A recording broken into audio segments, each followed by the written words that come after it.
Welcome back to day 6 with Reading the Bible with Lily.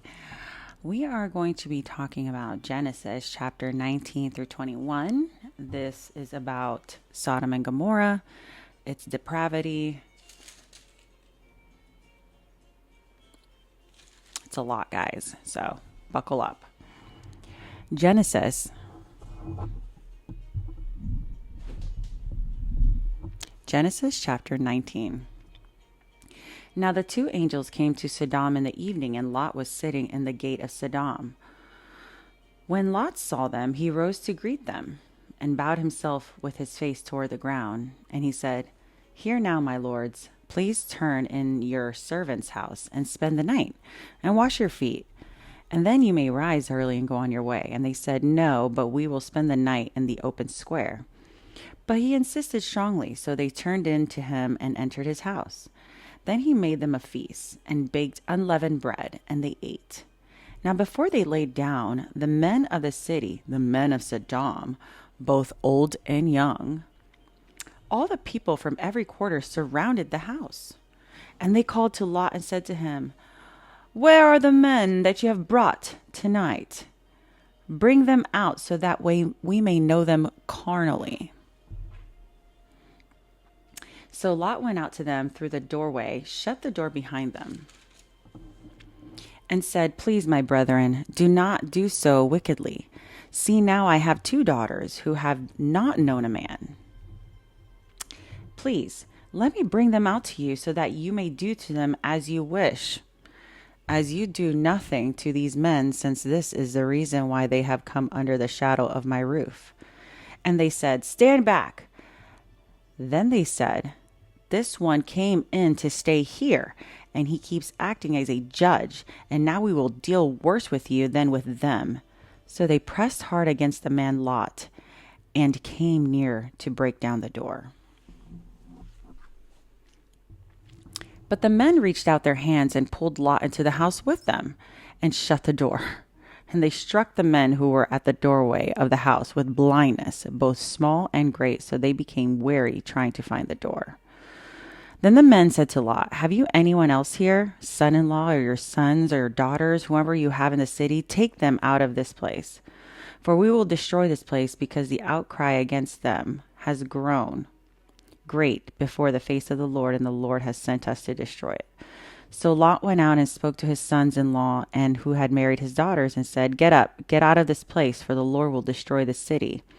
But to his son-in-laws he seemed to be joking. When the morning dawned, the angels urged Lot to hurry, saying, "Arise, take your wife and your 2 daughters who are here, lest you be consumed in the punishment of the city." And while he lingered, the men took hold of his hand and his wife's hand and the hands of his 2 daughters, and the Lord being merciful to him, and they brought him out and set him outside the city. So it came to pass, when they had brought them outside, and he said, "Escape for your life. Do not look behind, nor stay anywhere in the plain. Escape to the mountains, lest you be destroyed."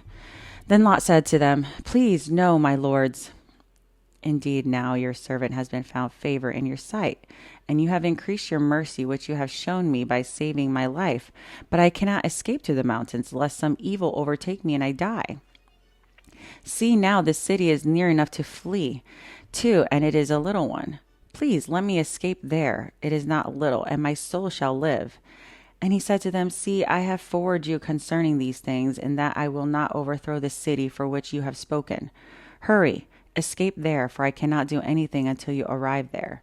Therefore the name of the city was called Zor. The sun had risen upon the earth when Lot entered Zor. Then the Lord rained brimstone and fire on Sodom and Gomorrah from the Lord of the heavens. So he overthrew the cities, all the plain and the inhabitants of the cities, and what grew on the ground. But his wife looked back behind him, and she became a pillar of salt. And Abraham went early in the morning to the place where he had stood before the Lord. Then he looked toward Sodom and Gomorrah, and toward all the land of the plain, and he saw, behold, the smoke of the land, which went up in smoke of the furnace. And it came to pass, when God destroyed the cities of the plain, and God remembered Abraham, and sent Lot out of the midst of the overthrow, when he overthrew the cities in the which Lot had dwelt. Then Lot went up out of Zoar and dwelt in the mountains, and his 2 daughters were with him, for he was afraid to dwell in Zoar. And he and his 2 daughters dwelt in a cave. Now the firstborn said to the younger, Our father is old, and there is no man on earth to come in to us, is the custom of all earth. Come, let us make our father drink wine, and we will lie with him, that we may preserve the lineage of our father. So they made their father drink wine that night, and the firstborn went in and laid with the father. And he did not know when she laid down or when she arose. It happened on the next day that the firstborn said to the younger, Indeed, I lay with my father last night. Let us make him drink wine tonight also, and you go in and lie with him, that we may preserve the lineage of our father. Then they made their father drink wine that night also, and the younger arose and laid with him. And he did not know when she laid down and when she arose. Thus, both of the daughters of Lot were with child by their father. The firstborn bore a son, called his name Moab, and his father of the Moabites, and he is the father of the Moabites to this day. And the younger, she also bore a son, called Ami. He is the father of the people of Ammon to this day. Wow. Okay, chapter 20. And Abraham journeyed from there to the south and dwelt between Kadesh and Shur and stayed in Gerar. Now Abraham said of Sarah his wife, She is my sister. And Abimelech, king of Gerar, sent and took Sarah. But God came to Abimelech in a dream by night and said to him, Indeed, you are a dead man because of the woman whom you have taken, for she is a man's wife. But Abimelech had not come near her, and he said, Lord, will you slay a righteous nation also? Did he not say to me, This is my sister, she is my sister? And she even said herself, He is my brother. In the integrity of my heart and innocence of my hands I have done this. And God said to him in a dream, Yes, I know that you did this in the integrity of your heart. For I also withheld you from sinning against me. Therefore I did not let you touch her. Now therefore restore the man's wife, for he is a prophet, and he will pray for you, and you shall live. But if you do not restore her, know that you shall surely die, you and all that are yours. So Abimelech rose early in the morning, called all his servants, and told the things in their hearing, and then the men were very much afraid. And Abimelech called Abraham and said to him, What have you done to us? How have I offended you that you brought on me and my kingdom a great sin? You have done deeds to me that ought to not be done. Then Abimelech said to Abraham, What did you have in view that you have done this thing? And Abraham said, Because I thought surely the fear of God is not in this place, and they will kill me on account of my wife. But indeed she is truly my sister. She is the daughter of my father, but not the daughter of my mother, and she became my wife. And it came to pass when God caused me to wander from my father's house, that I said to her, This is your kindness that you should do for me. In every place, wherever we go, say of me, He is my brother. Then Abimelech took sheep, oxen, and male and female servants, and gave them to Abraham, and he restored Sarah his wife to him.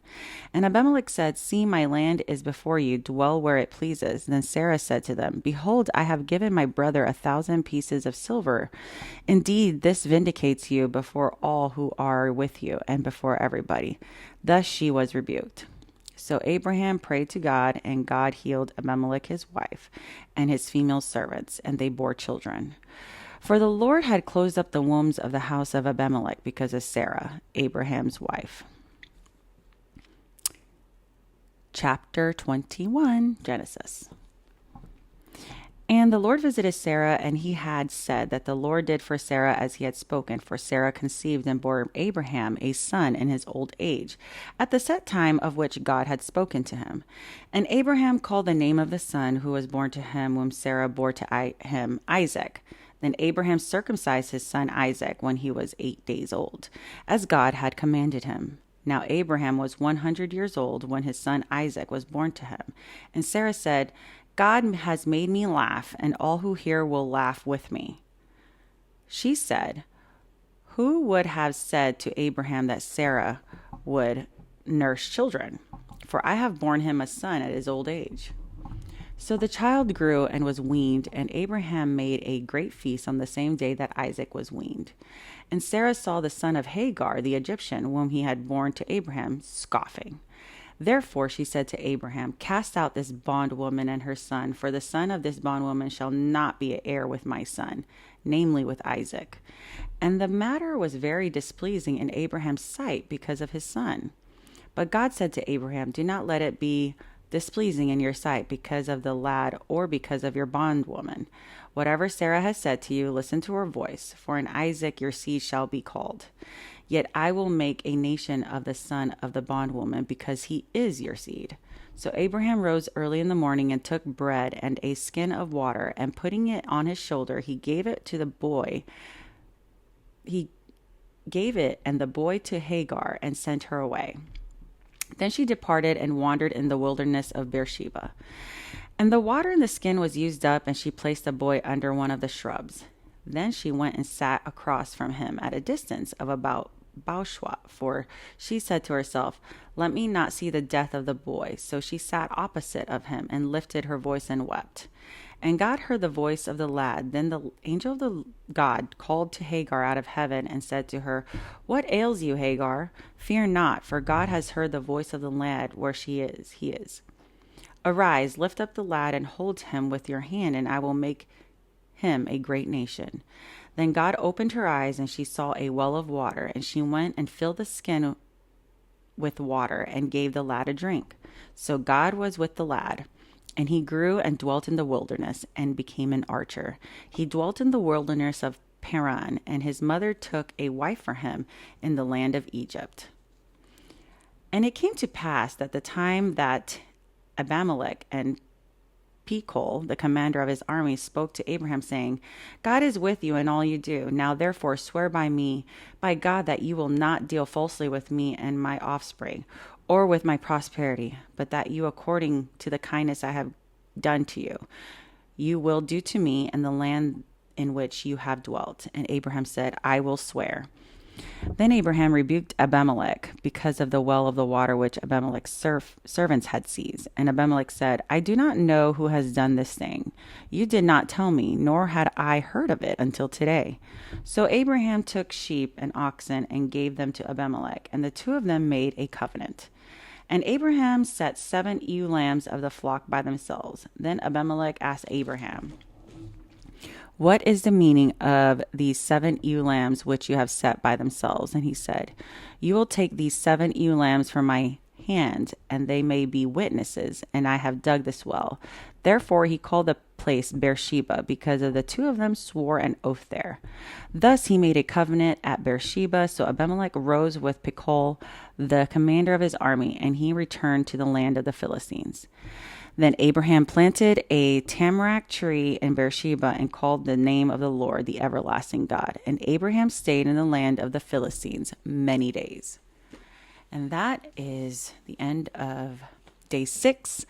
Join me tomorrow. We will be going over Genesis 22, 23, and 24, maybe 25. Have a great day. Bye.